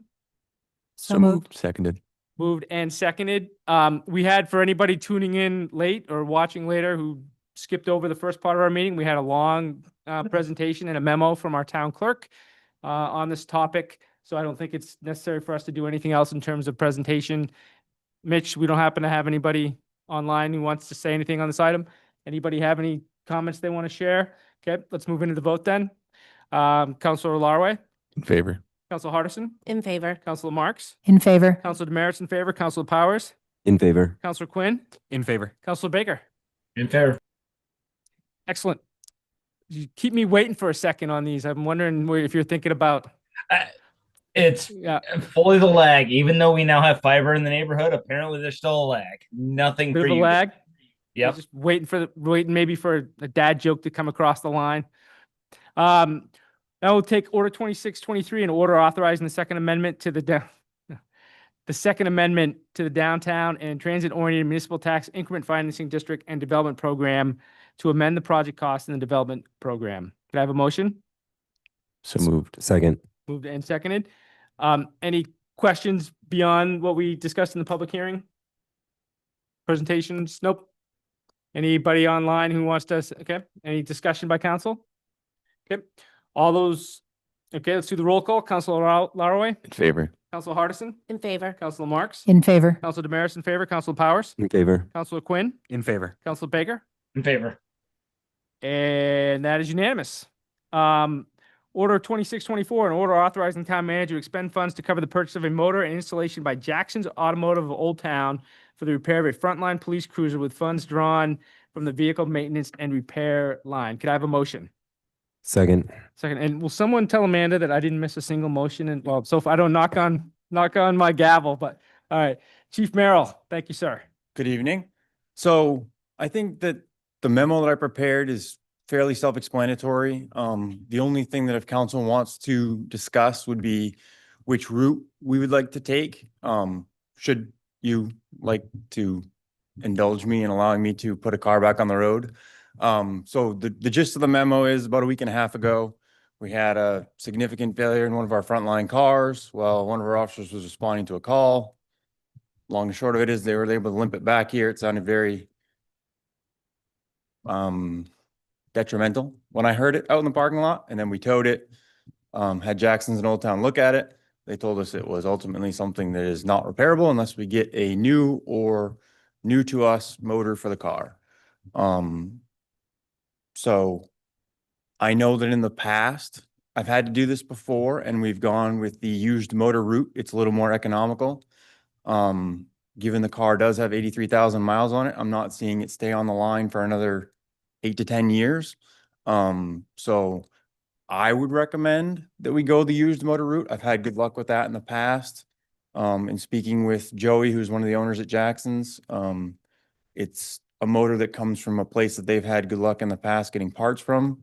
And a motor with 53,000 miles on it for $2,000 approximately is not a bad value for me. So that's kind of where I stand. Very important I have all my cars, especially when it's snowing like it is right now. Yeah. Yep. And There the any- clarification I would make is until the new spending policies are in place, this is a council vote. Even though it's in the budget for maintenance, it would have exceeded the single expenditure line. Had this be under the new rules, I could have decided. So it wouldn't have been an When do the agenda new item. rules take effect? The couple more weeks. Okay. We got So 2 more weeks. Just didn't want to Okay. wait, so Yeah. that's why it's here. So, well, how I would have asked it is, Town Manager DeShan, can you remind the public when the new rules go into effect? So, Yeah, I so, think all right. it's, yeah, I gotta look at that's, what was the meeting date? We were the 12th, I think it's February 12th. I just yeah. wouldn't have asked so that I, looked like I didn't know, but Until he tells me, I Yeah. give him. yeah. I'm happy not knowing stuff. I'm happy. Yeah. Any clarifying questions? Any comments from members of the public? Any discussion? Okay, we'll go a quick roll call. Thank you, Chief Merrill. Councilor Larway, In favor. Councilor Hardison, In favor. Councilor Marks, In favor. Councilor Demerit is in favor, Councilor Powers, Favor. Councilor Quinn, In favor. Councilor Baker. Favor. And we'll let Leo know we went with the used motor instead of the brand new motor. So, Okay, that was the question I was going to ask. I wanted to make sure that we were going. with, then someone's gonna text Leo and tell him, but okay, thank you. I'll save a few $1,000s and Jackson's will get On it it. done for us. So Yeah. All right, thank you. Yeah. thank you guys. Thank you. 6:20, and thanks for all your work this weekend. All right, next up is we're gonna move into council committee reports. Item 10, we're getting back on track in terms of time. Yeah, we did well. Community development. We have not met yet, but hopefully we'll meet this week and we'll have an update. for you. Wednesday, right? Yep. Yep. Finance and operations. Yep, header meeting today. The big thing that we discussed is the budget package, and so this year, trust us, we're gonna see a streamlined package, more discussions up front as far as kind of where council's opinions, thoughts are on spending levels. Also as far as required or things that we really want to see. Robust summary pages, and then impact on our individual tax rates moving forward. And then finally this year, Clint's going to be emailing us our option to get paper or electronic. Okay. Thank you. Next up is nominations, evaluations, and council policies committee. We meet next week, but I did want to say that the call went out in December for folks in the community who are interested in volunteering to serve on various boards and committees. There are different spots open, and that's still open. So this is a great time if you'd be interested in serving. They're a lot of fun. They do important work in town, and you can still apply. Just go to the website. I think we'll probably start looking at those applications this coming week. It may continue into the next month. Excellent. Ordinance review committee. Our most recent meeting, we talked a lot about traffic and vehicles section of the ordinances. Chief Merrill was a great resource in that meeting, along with Shelley. And I think after a few questions from committee, I think Shelley especially is going back through to put some buttons on stuff before it comes to council to take a look at some of these changes. But we discussed this somewhat in council about updating how we manage the list of streets where parking is allowed, where it's not. And we also, hopefully, I think you all have access to this. If not, I'll make sure that you all emailed this, but we have, Shelley's fleshed out a little bit more our 2026 review schedule for Orono ordinances. It lists, right now the plan is for this to be a living document that I think will be updated and available to people on the website so they can see if they're interested in some section of the ordinances when it was last worked on and when it was planning to next be worked on. So if you look at that, it Shelley has some proposed times in which in the current cycle, everything is planned to get looked at, open to some feedback. But I think this is a good way for us to have something that both the public can access if they're interested in a particular topic, and for without it being an undue burden on staff time, especially for Shelley. As Shelley mentioned, I think coming up soon is in spring 2026. We'll be talking more about the cemetery stuff. But for our next meeting, I think we're going to be digging more into finalizing stuff around the traffic stuff. So, Rob or Clint, is it possible to get that link attached to our next council agenda, just so it's not just visible to councilors, but like the public would be able to see, here's the link to that? I know it'll be visible on the website too, but I'd love to see it attached to a council agenda. Great. Right as a bullet underneath the ordinance review committee piece? Yeah. Yeah. Great. Thanks. Thank you. Is that it? All set, Rob? Yep. Thank you. It's an impressive agenda. Yeah, it's like real government. We do a lot of like really interesting community building, and I mean, I'm so proud of like the potlucks and bringing back Festival Day and all sorts of different things we're doing in all sorts of different ways. But this is really important work. So not to grandstand because I happen to be on the committee too, but that is, I like it. All right, diversity, equity. Speaking of important work, diversity, equity, inclusion, and belonging. I was sick last Tuesday, and so I asked the co-chair if there was anything that he wanted us to, or the chairs, if there was anything he wanted us to say tonight. And so he sent me this quick email to be read out, and it is questions for town council. We've heard of people in Orono feeling unsafe and uncertain about being harassed by federal agents. If harassed, should people call the police? Would local and state police at this moment protect local people's constitutional rights and defend them if needed against unlawful behaviors by ICE? This is the question, and it is a good one to answer in a clear and timely manner. As a faith leader, I've been in Minneapolis for the past 5 days, where 2 things are in evidence, along with egregious targeting and violation of people's persons who are non-white in a majority white place. I've seen signs in some stores that read, "This is a Fourth Amendment business," and outside churches, synagogues, and mosques, "No trespassing by federal agents," sometimes accompanied by a very specific posted legal order. Minneapolis police will enforce it. I must note that even the police enforcement sign has not been enough to prevent impact to community members. It is very sad to see so many businesses closed and volunteers having to surround worship places and public schools with their bodies to protect their neighbors. Actions of love will always outweigh fear. Meanwhile, the sooner our town can clarify jurisdiction, the better. And this is not meant for you to say anything or have to respond to this. It's just something for us to mull about as we move forward. I'm sorry, who's it? Is it from? This was from Malcolm Himshoot, our chair. And Malcolm's Co-chair. in Minnesota right now. Malcolm Himshoot is in Minnesota. Can we talk about this under future agenda items? Because I know we've talked about. If people are okay with it, we'll talk about it then. Because I think there's. Yes, I have forwarded this to the council and also to Clint, and but again, it's not something I think. No, This needs to be mulled on. That's all. What was the first part? What was the first ask? Like in terms of the ask of the council or the town? I think it is it's the fear of harassment, and should people call 911 or should they call the local police, I think, and about if they feel harassed by federal agents. And this is a question, and it's a good one to answer in a clear and timely manner. So I think that's, if people feel unsafe by a federal agency, what do? I think that's one of the asks. Let's talk about meant to bring it up. We've had conversations. Let's bring it up on a future agenda items. So Clint, we'll talk about it then. Okay. Council chair update. I'm very excited about the chair that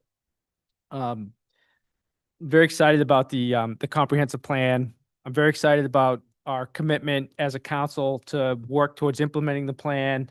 I think, and I've shared this in the parent Google group, and I don't know if any, I'm of the belief that our comprehensive plan is a pathway to being and believing we're America's greatest small college town. And I don't mean that we need to compare ourselves. I think comparison's the thief of joy. I listen to enough podcasts and read enough books that I get that. So I don't want to, it doesn't matter to me what the national rankings say about where we compare next to Burlington or Durham or Farmington. I want, when people have a love of place, when people, want to be a part of building the community and feel like this is the right place for them, that's great enough for me, as one counselor. So, we've been talking about like this, the vision piece we had today was kind of part of that discussion. How do we bring these things forward? And as the chair, and it being one of our goals, I feel incumbent to try and identify opportunities where we can, lean into the comprehensive plan and what it means for us. So we do have a deadline coming up for February 6th for the Observer. I tickle those in my calendar. If folks are agreeable, I'd like to put something together around the comprehensive plan for the Observer. Otherwise, I got a great picture in front of my Christmas tree with some Orono residents that came over after, and I told them maybe we'll get this on the front page of the Observer, but I was kind of kidding, and the town manager's shaking his head no, as he appropriately should. But I think the comprehensive plan would be a nice piece for the Observer and could take a lead on working on that if people are okay with it. Okay. And I did introduce the plan to the trustees today for 3 minutes in public comment, just say we finished it. I thank the university for their many contributions. Lori Sudelko was a part of the comprehensive planning committee. The word university appears, I think, 137 times in the plan. I mean, it's a big, UMane's like 38, some of those are like University Place, like towns, street names and stuff like that. But most of them are, we are an education and enrichment community, and so much of what advantages us as a town and draws people to our town is the fact that we're home to the university and what that means. So just wanted to share that. All right, let's do the town manager's report, and then we'll do the agenda item that we talked about a minute ago. Thank you. It'll be quicker than the 15 minutes, but the polling location has been, I would say 99% selected, and it will be the field house. More updates as that gets closer. They still have to do some planning in and around that, but they did come to a location to hold it. Update on the bond attorney. Thank you for your vote from the last meeting. They did have a conflict. It resolves around a law appeal of an assessment that is going to be taken to the state. We are working through that as we go. I had coincidentally requested a meeting of them once that had been disclosed, and that's when we learned after that they had already appealed that decision. So we're going through that. There's some administrative problems. They're appealing a decision that wasn't actually a decision. So we're trying to figure out what they're appealing. We'll keep you posted, but there was a conflict, but it didn't affect the bond council. So I did take the order and waive the conflict and said we will move forward because completely different divisions within the same law firm. Attached, you will have the copy of the capital improvement program. This was the date I would get it to you. No need to discuss. Take a look. There are a couple places where I had to leave. There's information not yet available. One of the things is in the audit, unassigned fund balance. It is a new format, and I would highly stress looking to Appendix A, B, and C. And I would do those in reverse order because C is the one-page summary, B is the summary of A, and A is the details from every department. But it did make the most sense chronologically to give all their requests first, then a summary of their requests, and then the one-page recommendation. But C's the big one. Just thought I'd put that out there. Crossland Hall, it did come in front of the Orono Appeals Board. They did not have standing. It was a good process. The appeals board did a great job with some new members having to weigh in, and everybody understood the situation and just recommended they work with the trustees and explain to them the standing issue they had. Clint, can I just ask for those of folks who might not know, if you could just briefly explain what gives someone standing to contest a decision? It's a Yep. clear I mean, definition, again, right? in this one, it was probably easier to explain what didn't. They were not a legal entity that actually had rights within the town to appeal the decision to grant the permit. Typical things that gives a person standing is in a butter. You have a financial interest in the property or property surrounding it. Those sort of things what would bring us standing. But in this situation, they brought it on behalf of a lot of different entities. They suggested different ones that they were trying to bring it on behalf. The first was I even forget the acronym they had came up, but that wasn't a legally formed non-for-profit. So they said you actually have to have some sort of status. And again, what really hurt them is they don't own land. They weren't really an impacted party. They're impacted as their relationship as being a student or affiliate of the University of Maine, which puts the Board of Trustees as their best venue to discuss this with. So yeah, it was great. They followed up with me afterwards, got a phone call from one of them to go over it and they explain how they understood. So, and then the last one, Main Street in Westwood, there is a demonstration project. Staff's effort to continue with Orono stops. You can look at it. It doesn't really fully detail it, but the short version for anyone watching or cared is we're going to put up different, they're bollards, but they're the removable ones. They're plastic, maybe 3 inches round. And it's going to create a appearance of a narrowing of the road, which makes it more pedestrian safe and may slow traffic. So we're going to try it as a pilot. a demonstration project and see how it goes. No town funds. If it works, maybe it leads to a longer term solution. So that's where we thought we'd start for now. That's my main. We're not doing any sewer stuff. When's the sewer stuff's not going to be going on Main Street? Hoping to have the bid in front of you this spring so that we can issue it and have the bids in. Is probably construction starting fall or next year. But Okay. we're working because of the size of the bid. I have to get council approval in advance of putting it out to bid, even under the new rules. Even under the new rules, you still have some rules you have to live by. I have to follow them. Yeah. Yes, and I look forward to it. Sarah's got a question, but I got, so that'll be, all right. So this wouldn't conflict with that in terms of timing and, because that'll be the mother, father, parental figure of all traffic calmings on Main Street, right? Yeah. So I just wanted to ask, when I looked at this, I think it's really cool. I'm glad we're trying it. I think it's great to try something and see what it does or doesn't do. I know what curb extensions are and what flex posts are, which I think are the same as bollards, but what is a freestanding gateway? It says on the one side, it will create a freestanding gateway. What does that mean? I think it's kind of to be determined, but in this situation, I think they're talking the larger. So if you see sometimes in crosswalks, you'll see a freestanding barrier, like the big orange ones you'll see in the interstate, and they'll put a sign in the middle of it. Okay. So it kind of designates the center of the road when you're coming into it, that you're approaching it. That way it creates, you're now in it, you're now experiencing it.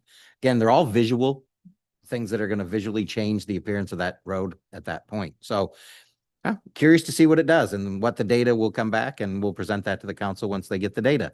My only other question was, is there a timeline of when this is expected to I think go up? that's to be determined. It's this summer, but I don't think we have the Thanks. exact timelines, and we've talked a little bit. I know staff's talking to them. It was through BACS this is coming out through, so they will get more information to Public Works on it. But once we know the timeline, I'll share it.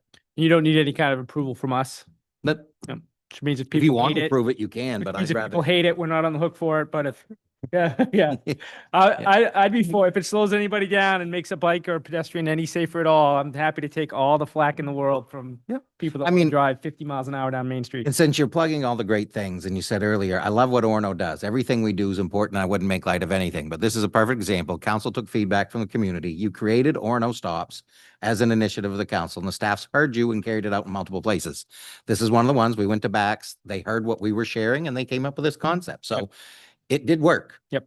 Will it work as a project or a demonstration? To be determined, but that's what's fun about this, to try something Yeah. different and see if it works. And I'm sure, joking aside, I'm sure that if there's any, we would stand with the staff as something that's aligned with something we've clearly again and again and again expressed our support for. So I like it. Okay. Anything else in the manager's report? Sorry, yeah. Every time I click on one of the links, it takes me off the agenda, and I got to click back to get back to the agenda.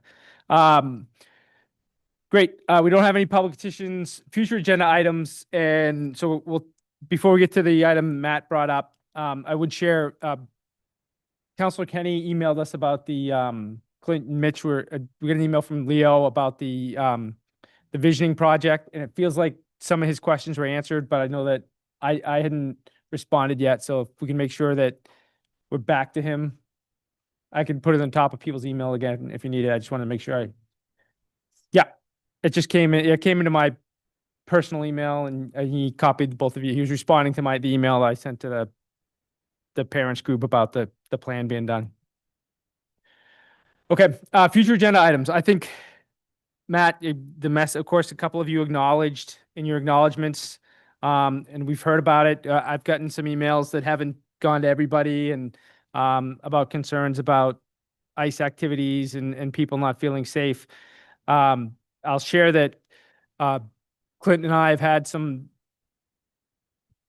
very good conversations about what the town's approaches are, and we've had some things that we've shared. A year ago, and I don't have the emails in front of it, but a year ago there was news in Maine about, I think it was the town of Wells having some kind of arrangement with Customs, ICE, and about some kind of cooperative thing. And we assured people that, Orono wouldn't do anything like that without a public process that involved public hearings, council decisions, and things like that. And this is even beyond, obviously, beyond that in terms of where we are and what we do. And Clint, I know we didn't necessarily talk about you presenting today, but I've felt very comforted by what you've had to share with me about your role and the Orono Police Department's role in responding to an incident. And I would know if, to the extent that you want to share or can share, I think that'd be helpful. And I think we should have a discussion as a council about what else we think we ought to. These are volatile, uncertain times. And I think we need to consider what we do and what we want to commit to as a community and with a law enforcement agency carefully. But I think for starters, if you'd like to kind of, if you're comfortable, and again, I apologize for. No, it's, again, ad lib, so I am going to just put that as a disclaimer, you Sure. know, with this conversation. But that to be said, you know, as your town manager, this is a topic that I've put great thought into.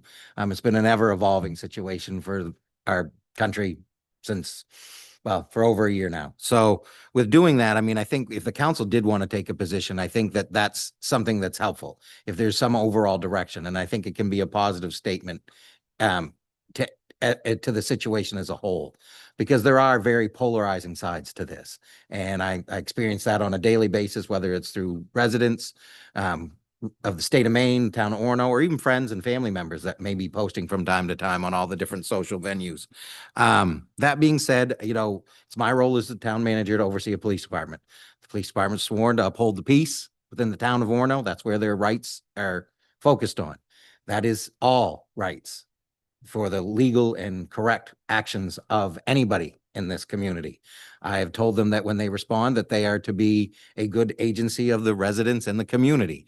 If we are aware that ICE is going to be in town and they're making a request for assistance, that has to be coming through me, but we're not going to be assisting in the sense that we would be performing out or serving warrants. We're in the role of being there with them.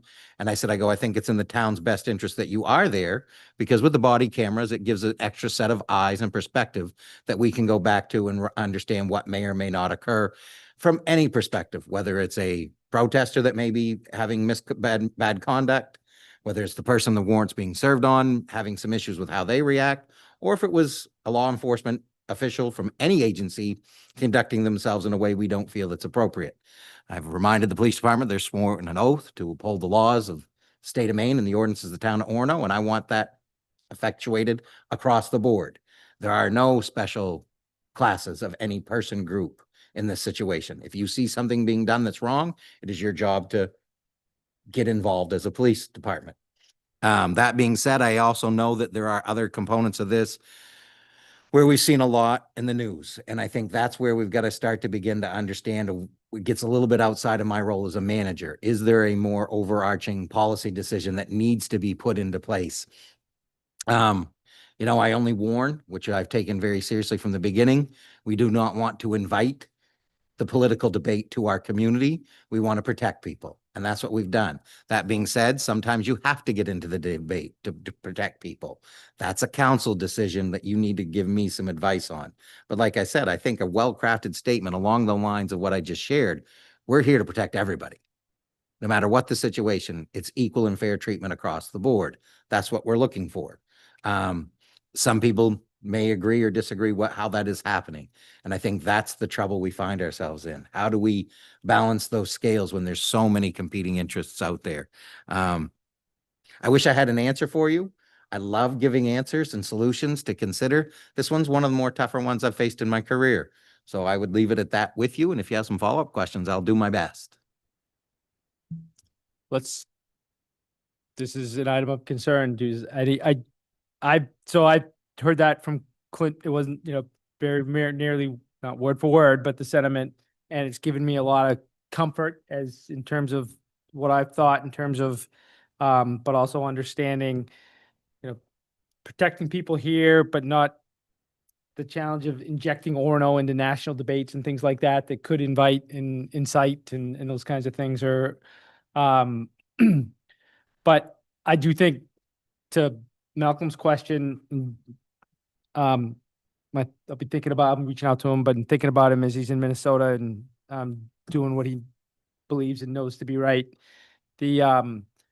What do people, if there is, it's gonna spread fast, right? If there's with the big SUVs with the tinted windows and people with masks and badges, and why someone would need a mask to be, in law enforcement is, but beyond me. But if they see stuff, what's the right? Do we call 866-4000? Do we call 911? What's the, is it, and maybe the thing to think about is, what, is there something we can put out for community guidance? And just, whenever you have a question about law enforcement in Orono, the Orono, and I know Chief Merrill's here with us, but he works for the town manager. I mean, is there anything, what is the suggestion? I'm glad you asked on the guidance. It's probably the one place I could have expounded it. I've met with quite a few residents, that represent all opinions, I guess I would say is the way to share it.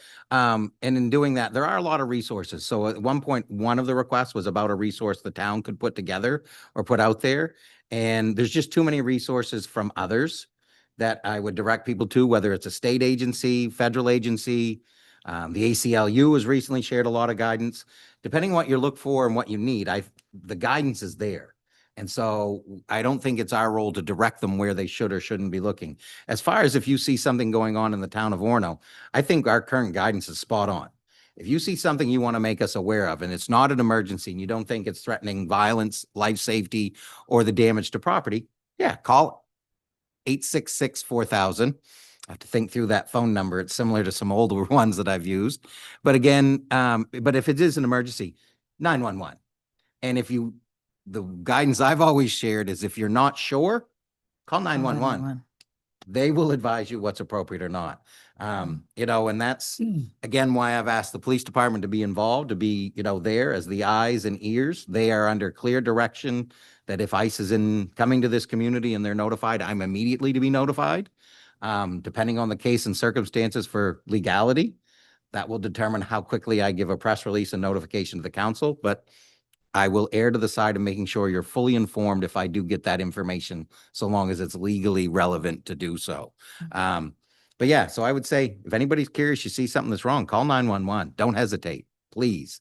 And I think even with the Webster neighborhood and, the safety issues that we dealt with in the past year, taking things into your own hands, be very careful. It's an unknown situation. We can't control those. If a police officer is present, we have a better ability to assure the safety of all those involved. So get police officers involved from the town of Orono that know how to work with other agencies and deal with that. But I'm also hopeful that this is a situation that's improving and evolving every day, and that we don't have to experience that or some of the difficulties that have been in other communities in Orono. I think we're a very commonsensical, well-rounded group of people that care an awful lot about each other. I've said this over and over. I'll say it again. The civility in Orono is beyond impressive. And I would ask others that come here as visitors to express the same level of civility that we share to each other on a daily basis. Councilor Marks? Thanks, Clint. That was really lovely and well spoken. I guess I also just did want to clarify to Malcolm's question. If someone does call 911 and our police go out, I heard you say their purpose for being there is that they are wearing body cameras, so they are documenting what is happening, and that they should keep everyone safe and everyone equally accountable for unlawful behavior, whether that would be a resident or an ICE official, equally accountable for unlawful behavior. We're protecting people from any crime being committed against them, no matter who they are, nor will we allow any person to commit a crime against another person, no matter who they are. It's equal across the board. I think that's important to hear. I know in parts of the state, people have said that is not what the local police have been doing. So people are pretty terrified about what the local police might or might not do, I think, right now, from what they've seen. I don't know what that means. It feels, I worry about how, I know our law enforcement is trained with, and you see it, just, the de-escalation and, and so much value that for the, in our community.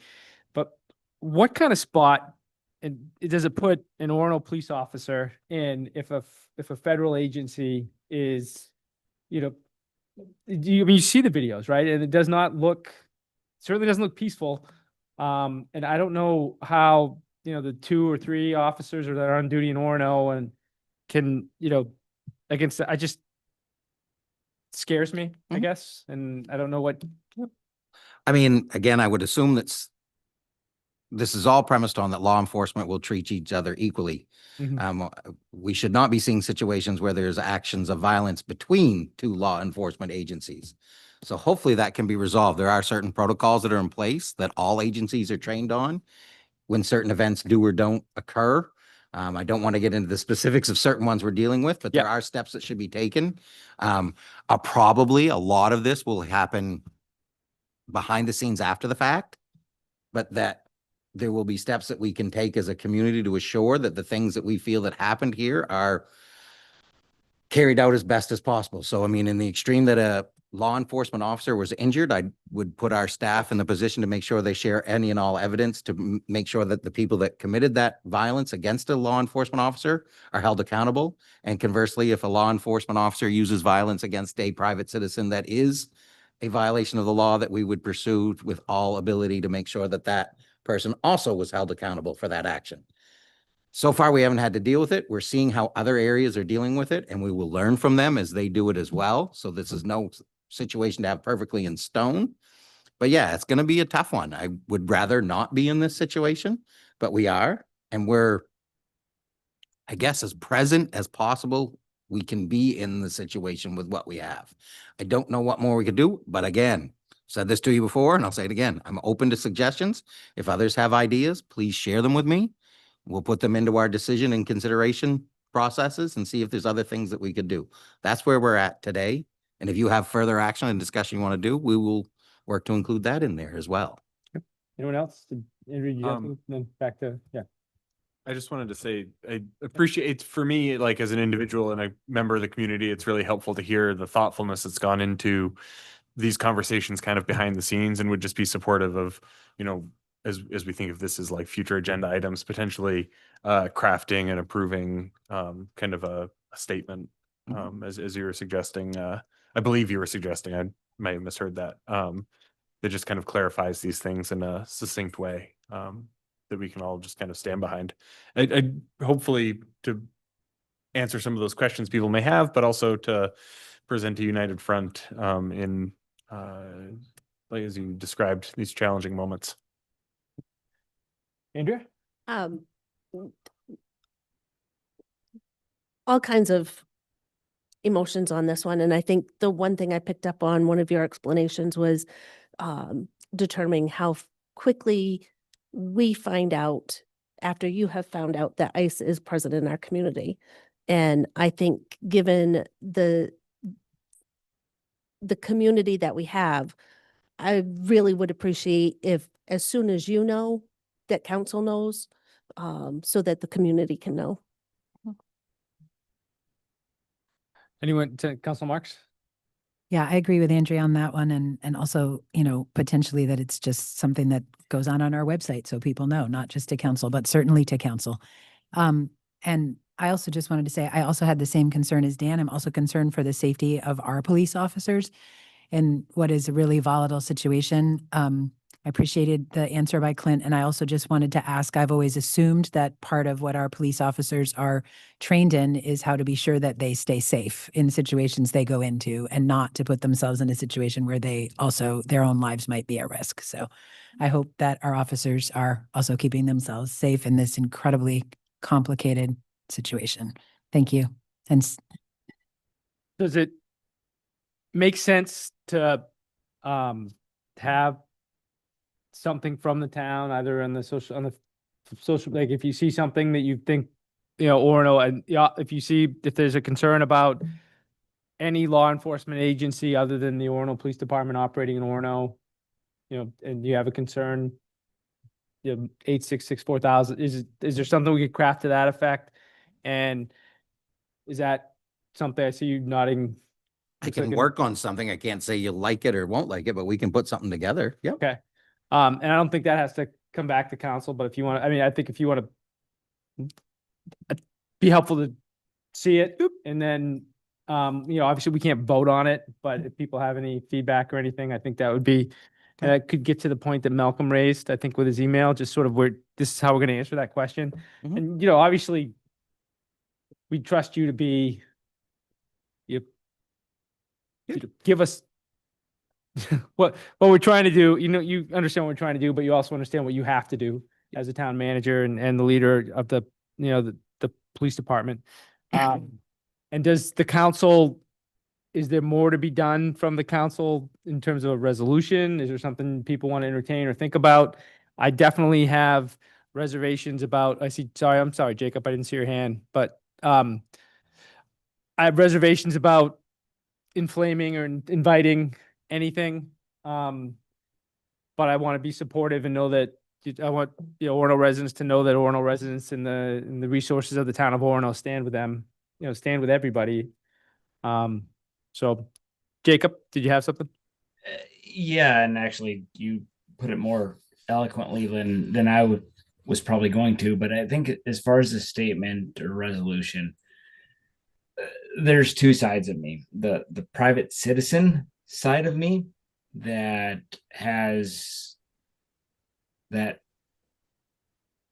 thinks what is happening is scary and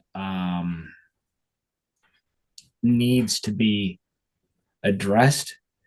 But then there's the public figure of me that needs to balance the support of our town residents while also not calling attention to ourselves. And unfortunately, that's the world that we live in right now. So I would advocate that whatever we do, and this may not be possible, is just more nuanced, so as not to put ourselves as a public body or as a town in the middle of debate. Again, I have, you know, personal thoughts and fears and everything, but I don't want the town to be put in the middle of that. So I just want to tread very cautiously as a town, not as a personal citizen, but as a town. Yeah. Good, Rob. Yeah, I think Jacob's concern makes a lot of sense. I mean, I have had thoughts previously about things I could bring to council about, you know, resolutions we could have regarding this federal agency. And I have held off because we don't want to be suddenly a political pawn. We don't want this town to, we don't want to call attention to ourselves. We don't want to target on our back. So I'm interested in resolution right now for that reason alone. Although I also want people to feel, as you've said, that the community is united in some way, and people will be taken care of. So I would be curious to see what kind of guidance or assurance or what Lent is thinking about drafting, and seeing if that can at least make sure that people know that where the resources are, but that might be the smartest extent to go at this moment. I don't know where other people are at. So take it incrementally, Rob, is what you're suggesting in terms of take a look at what staff thinks is an appropriate share for just like we talked about, and then we can discuss it again next time in terms of if we think we need to go any further. And think so.